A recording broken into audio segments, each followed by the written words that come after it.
Hey YouTube, we're down to the wire. This is the art of prepping. Last minute gift ideas. What are you going to do? We're all in panic mode here trying to help you. If you're this close to Christmas with no gifts or very few gifts, you are a very busy person. Either that or not very well organized, but I'm not here to judge. I'm here to help. Now, not specifically going to tell you what you should buy, but we'll talk about some real quick categories and maybe an approach to this problem. First of all, just like any real survival situation, you want to size up the situation, or in this case, the person. And so, because of this dire situation that can go pretty south pretty quick, especially in some families, people are very touchy if you don't get them the right kind of gift.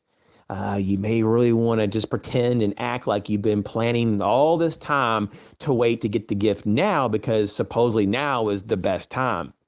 So in this situation, you want to size the individual up. What do they like and dislike? What do they need and they don't need? Those are probably some of the bigger questions.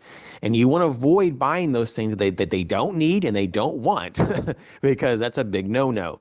Now, in terms of finding these things that they like, it may be too late to order online because we're just a few days away from Christmas. So you may have to actually go to a physical store. It's amazing, I know, but you may have to fight crowds because you put this off way too long. But once again, I'm not here to judge. So let's go ahead and look at some general categories that are typically pretty well received. Number one, toolkits.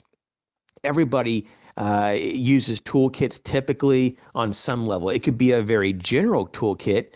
Tools break throughout the year and they're always welcomed for the home, for the vehicle, and so forth. The next one would be storable food, especially long-term freeze-dried storable food, maybe even a medley pack, a variety pack, if you will. You can't really go wrong there.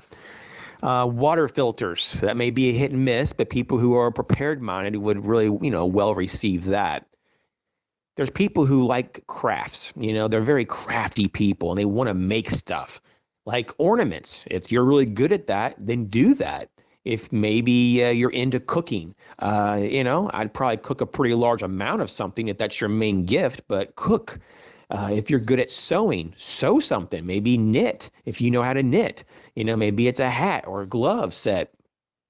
It could be a lot of things. The goal here is to see and think about a week, a month, even a year from now, would that person still like the item and still be using it? One year I made some paracord fobs and survival bands for the wrist and ankles, and they were well received. So keep your head up and keep trying.